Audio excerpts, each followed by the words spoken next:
faliana indray no ahafahantsika miona amin'ny alalan'izao toriteny izao mizara ny hafatra avy amin'ny iray amin'ity androany ity ary dia miaraba antsika tsirairay avy amin'izao fotoana izao atao anatin'ny fandaharana miomana eona amin'Andriamanitra ao. Fahasoavana ny fiainantsika, fahasoavana ny amonjenantsika no ny fahasoavan'ny Tompo no mahatoy izao antsika tsirairay avy. Ary dia mino isika fa rehefa mahitaeta tsika dia ny Tompo no mamoky atsika, manala ny etaetantsika. Rehefa maniry ny Tompo tsika, maniry ilay teny fiainana, dia izy indray no mbola hanome fiainana ao antsika amin'ny alalan'izao teny izao. Ary ny fanahy masina ilay fanahin'ny fahazavana, ny fanahin'ny fahendrena, ilay fanahy mitarika amin'ny marina rehetra no hitazona antsika tsirairay avy amin'izao fotoana izao ary hanazava antsika, hiteny amintsika indray ny tenin'Andriamanitra ho antsika tsirairay avy na eto toerana eto Madagasikara na ny ivelany any ampitan-dranomasina rehetra any dia hikasika antsika ny teny fa Andriamanitra dia manerana an'izao rehetra izao, mahita an'izao rehetra izao ary akaiky izay rehetrarehetra mitady azy. Dia ho azy ny voninahitra amin'ny zavatra rehetra. Volana metsika izao 2017, mai 2017 manomboka n'ity volana ity zany dia mandrendray tsika mizara tenin'Andriamanitra hatrany ho antsika tsirairay avy. Dao raintsika avy hatrany eo amin'ny Marka toko fahaenina. Marka toko fahaenina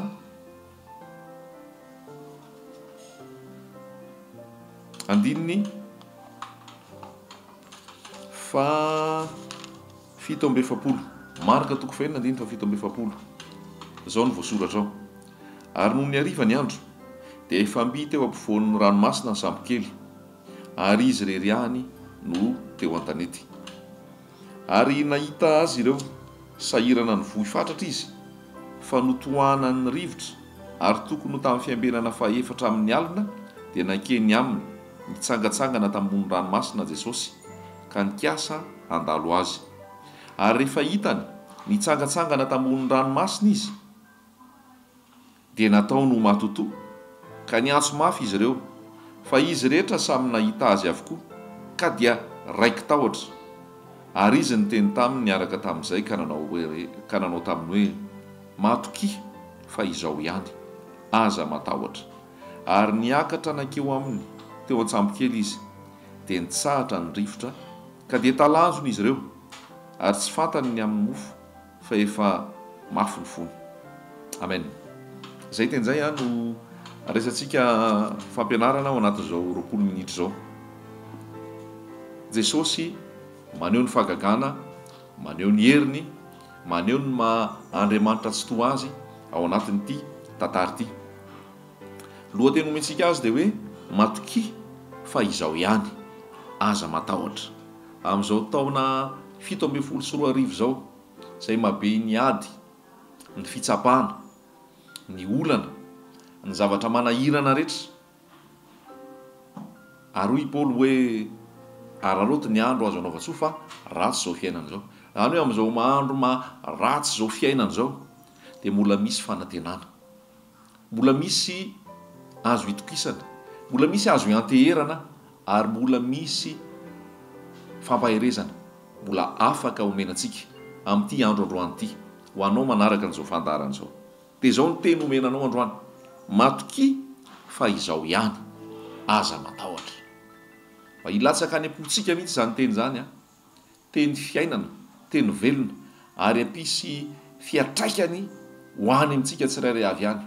Ho anao izay manahy ianao izay tsy manam-panantenana intsony, ianao izay very hevitra, ianao izay matahotra ny amin'ny ho avy sy tsy mahita izay mangirana ny amin'ny fiainanao amin'izao anio izao eto ampiresahana mpandrenesana an'izao teny izao, ianao izay mitebiteby ary manana tahotra, dia androany tsy izao no miteny aminao fa ilay nandresiny fahafatesana velona mandrakizay, nitsangana tamin'ny maty ary manana ny anarana ambony noho ny anarana rehetra, Jesosy Kristy ny anarany.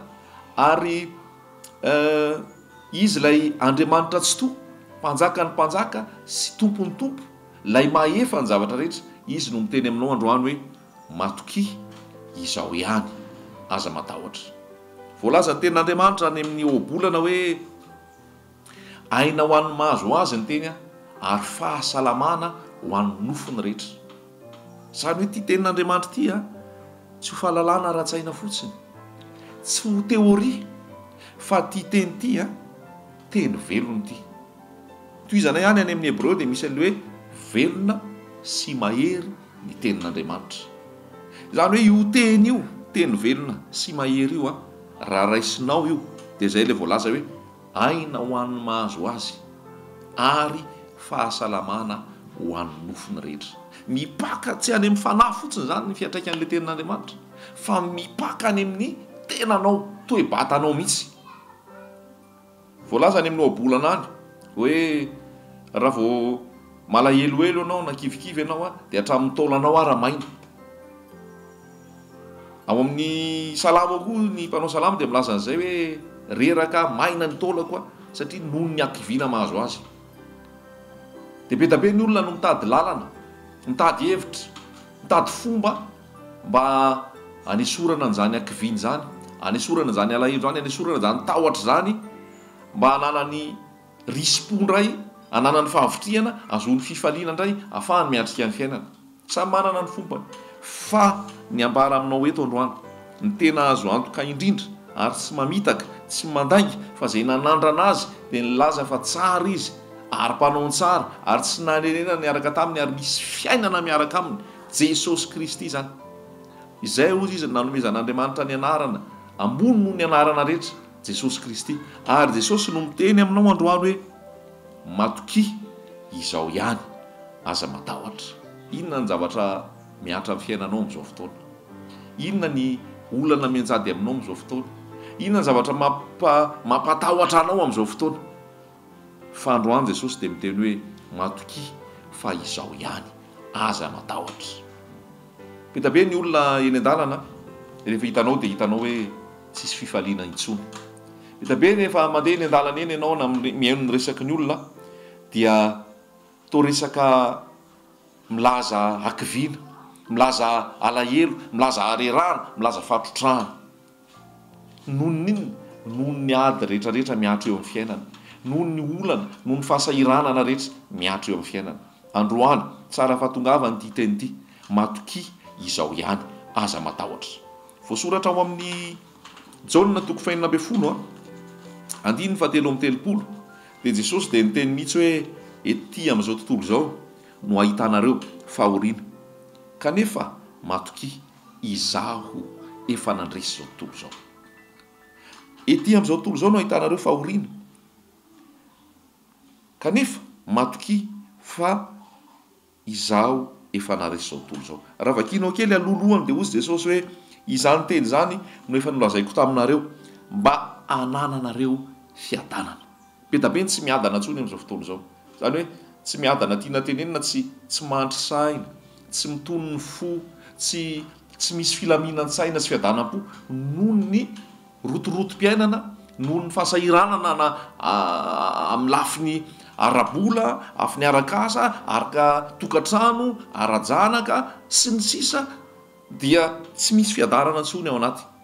Dia androany ambara aminao ty teny ty, maimaimpona ho anao zay maniry fiadanana, ho anao zay maniry fitsaharana, ho anao zay maniry filaminana. Tsy ho azonao anatin'ny materiel ny fiadanana sy ny fitsaharana, ny fiadanana sy fitsaharan'ny fo sy ny filaminana. Tsy ho azonao anatin'ny vola aman-karena, fa hoy ny tenin'Andriamanitra hoe zay manan-karena ozy izy dia mebe fahoriana, mebe namana ary mebe ny fahoriana. Any amin'ny oabolana any ny Solomona milaza an'izay. Tsy voavidim-bola mikarena, fa fiadanana ao am-po, fitsaharana ao anaty no ilay teny milatsaka ao anatinao. Ary tsy izany ilay teny fa Jesosy Kristy. Jaona 1 dia milaza hoe tamin'ny voalohany ny teny dia tao amin'Andriamanitra, ny teny dia Andriamanitra, ny teny no nisy fiainana, ary raha tsy noho ny teny dia tsy nisy ny fiainana. Ary tao amin'ny fiainana nisy ny mazava, ary ny mazava dia tonga tao amin'ny olona ary namirapiratra. Fa izao tonga tao amin'ny azy izy, ny azy tsy nandray azy. Tonga tao aminy mazava, naleo ny maizina tozay ny mazava. Zany hoe noho ny fandavanao ny mazava no mampisy aizinao aminao, ary rehefa tonga ny aizina dia misy tahotra, tsisy fiadanana, tsisy filaminana, tsisy fitsaharana, fa lasa misy fanahiana misy tahotra, misy aretina, misy tsy filaminana satria noho ny fandavanao ny mazava. Tonga tao amin'ny azy izy ny azy tsy nandray azy. Naleo ny fahafatesana toy izay fiainana, naleo ny maizina toy izay ny mazava. Noho ny safidiko, ny safidin'ny maizina tsy te hanana fiadanana, tsy te hanana fitsarana. Ny safidin'ny fahafatesana dia tsy manana fiainana. Fa androany tianambara aminao raha iresaka androany dia izao, lay manome toky ianao matoky fa izao ihany aza matahotra, Jesosy Kristy zany. Izany no ilazako aminareo izy mba hanananareo fiadanana ao anaty io, tsy miankina amin'ny zavatra ety ivelany, tsy miankina amin'ny toerana misy ianao. Fa na eto Madagasikara ianao, na any ampito an-dranomasina ianao, na inona miatra anao, na inona zavatra mitranga, na inona manodidina eo, raha Jesosy Kristy no ao anatinao, lay miteny aminao matoky fa izao ihany aza matahotra, dia manana fatokiny ianao, manana fitsaharana ianao, manana fiadanana ianao, ary manana fahasalamana ianao. Mampalahelo io amin'izao fotoana izao fa be da be ny aretina izay tsy hitan'ny dokotera hoe inona ny vahaolana aminy, satria aretin'ny taonjato izay iainantsika izao, aretin'ny vokatry ny rotorotom-piainana, vokatry ny adi-tsaina, vokatry ny olana, dia tsisy fanafodina zany azo antoka ary mahomby afa-tsy ilay Jesosy Kristy velona avy any Nazareta, nandresiny fahafatesana, velona mandrakizay. Tsy olombelona no miteny aminao eto hoe matoky fa izao ihany aza matahotra. Tsy mpanompon'Andriamanitra no miteny aminao eto hoe matoky fa izao ihany aza matahotra. Fa ilay miteny aminao eto dia azo itokisana, azo ianteherana, fa tsy hivadika ary tsy manao kobakambava, tsy manao teny foana, fa zay lazainy dia marina. Andriamanitra mahatoky izy ary mahefa ny zavatra rehetra. Rehefa miteny izy hoe matoky fa izao ihany aza matahotra, dia raisy izay hoe atoky ary ahako. Fa izy io miteny io izao ihany, izaho amin'ny teny frantsay dia hoe je suis. Iza le je suis dia le voalaza any amin'ny Exodosy rehefa naniraka ny Mosesy izy hoe ndana eto miakatra ny firenena, vahao ny vahoakako hiaraka aminao, hanompo aho, hanidera hiala atao amin'ny tany Egypte. Dia izy ilay se présenter, nanambara ny tenany tamin'ny Mosesy, dia nilaza hoe lazao azy fa izao izay izy no maniraka anao, izaho izay izy. Ilay Andriamanitra Abrahama, Andriamanitra Isaka, Andriamanitra Jakoba, Andriamanitra ny nofo rehetra. Indro izao no Andriamanitra ny nofo rehetra, moa misy zava-magaga izay tsy haiko va. Izy ilay naniraka ny Mosesy, ary tsy izy io fa Jesosy Kristy. Mamaky ianao amin'ny atin'ny filazantsara ao dia miteny foana Jesosy hoe izaho.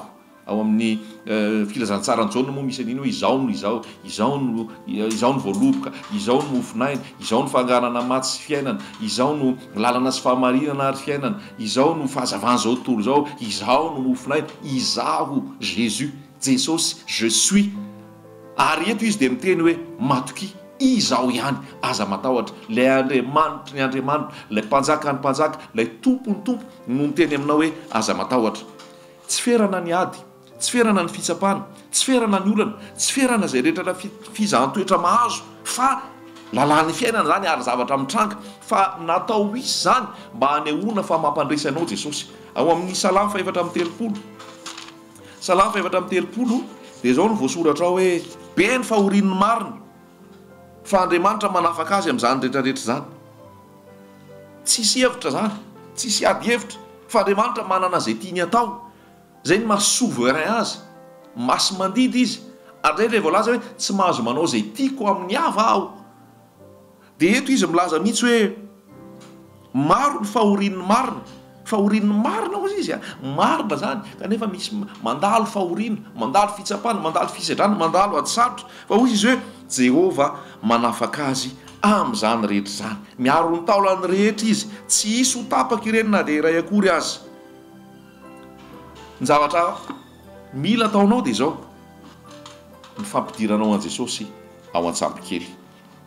Raha raisitsika amin'ny heviny ara-panasy amin'ny fiainantsika amin'izao fotoana ity, marika toko fahiny ity, ariva ny andro zao, efa manakaiky ny fahataperany zao tontolo zao. Tsy tena hoe ho tapitra tanteraka moa, fa efa manakaiky ny fiverenan'i Jesosy eny amin'ny raon'lanitra, memiroso amin'izany tsika. Ariva ny andro dia teo ampovoan'ny ranomasina ny sampy kely. Tsika tsirairay avy koa eto anatin'ny firenena, ny fiainana iainantsika, tsika eto amin'izao tontolo zao dia hoarina ny sampy kely eo ampovoan'ny ranomasina. ranomasina zany mahery zany mahery vaiky zany manondro zany ary mahafaty zany nefa ny ao amin'le voan'ny ranomasina sambokely kely tsy mahefa naninana ino ary vao ietsehan'ny ranomasina fotsiny zany vao iangaliny ranomasina fotsiny zany dia ho potika sy horava ary zay ny zavatra nisy teto hoe hitany Jesosy andininy 7 hitany ireo sahirana ny vohy fatratra hitan'Andriamanitra hitany Jesosy ianao sahirana ny vohy fatratra miasa mafy mitady vola mafy mikarama mafy sahirana amin'ny famelomam-bady aman-janaka sahirana amin'ny fiainana mihitsy ary be ny ady sy ny fitsapana be ny manana trosa be ny tsy salama dia mivohy fatratra ianao hoy izy Jesosy ho le ten'Andriamanitra hoe izy dia nahita azy ireo sahirana ny vohy fatratra ny tohainy rivotra tsisy azony atao fa mahery le fahavalo mahery le ho anoloana noho ianao dia mila famonjena ianao avy aiza ny famonjena dia avy amin'ny Jehovah mpanao ny lanitra sy ny tany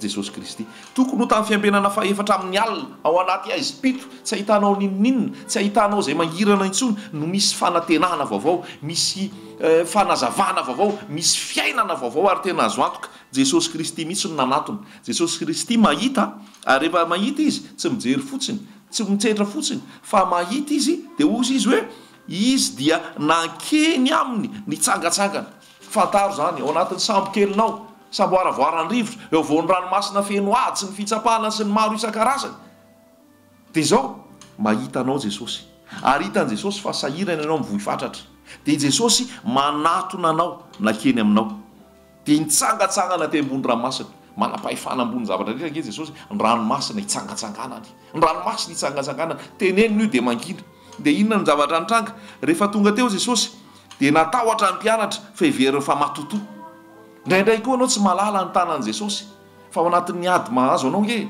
ny vady maditra ny mpampiasa masika ny zanaka mety tsy manoa ao anatin'ny mety hoe tsy fahasalamana ao anatin'ny olana sy ny ady maro isan-karazany ataon'Andriamanitra misy reny mba hanehoany heriny nataon'Andriamanitra nanamafy fo mihitsy farao ary Andriamanitra mihitsy natonga ny farao tsy hanaiky ny zanak'Israely andeha mba hanehoany heriny ataon'Andriamanitra misy ny ady sy ny fitsapahana eo aminao mba hanehoany fa vitany ny karakaranao vitany mampandresy anao ary vitany zavatra rehetra Exodosy 7:7 dia milaza hoe Jehovah hiady anareo fa ianareo angina ny ataonao dia zao aza manana elo aman'olona aza manana n'olom-po aman'olona aza manome tsiny olona fa reo rehetrarehetra manodidina anao reo Andriamanitra ny mampiasa azy mba hanefenanao sy hanamboarana anao ary hanehoan'Andriamanitra ny heriny Josefa niady Josefa dia nianjady olana maro nianjady fankalan'ny ralahany nianjady sedra maro sy tany amponja mihitsy ary tena hoe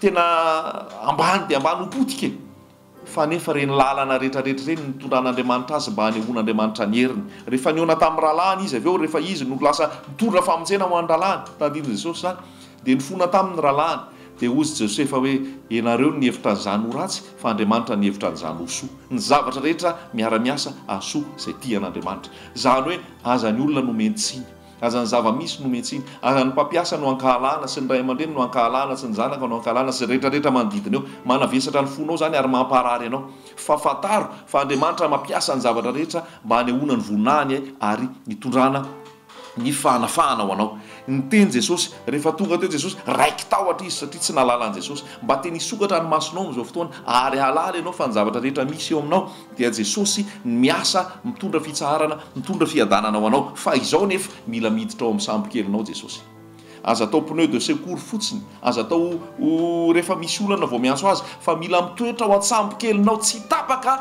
420 ora ampy 420 ora Jesosy tsy hoe makany amin'ny trano fivavahana tsy hoe manao asa fanompoana fa Jesosy mihitsy no ao an-tsambokelinao Jesosy mihitsy ny manjaka ao aminao dia mitondra fitsaharana hoy ny voalaza hoe rehefa niditra tao Jesosy dia nitsahatra ny rivotra talanjony izy ireo teneniko amin'ny anaran'i Jesosy hitsahatra zay rivotra misafotofoto ao aminao ary ho talanjona ny olona hitsahatra zay rehetrarehetra misamboaravoara talanjona ny olona dia ozy izy hoe manana fahefana mihoatra ny zay rehetra manana fahefana izy fa izao misy samboaravoarany foana io fa ny tompo mampitsahatra an'io dia misy fasamboaravoarany ndray fa ny tompo mampitsahatra an'io azo antoka ny fiainanao amin'i Jesosy manana fitsaharana manana fiadanana na eo ara ny ady sy ny fitsapahana ary azo antoka fa fa ho tsangana hiaraka amin'i jesosy hiakatra amin'i jesosy any amin'ny raha ho lanitra ianao rehefa tonga jesosy satria fiangonan'i jesosy avy alao fotsiny izy ao an-tsampokely avy alao izy anjaka avy alao izy hitoetra ary ankatoavy ny teniny arao ny sitrapony aina ho an'ny mahazo azy fahasalamana ho an'ny nofony rehetra mba hitondra fahasalamana ho anao zany teny zany hitondra aina sy fiainana ho anao zany teny zany matoky fa i jesosy ihany aza matahotra amen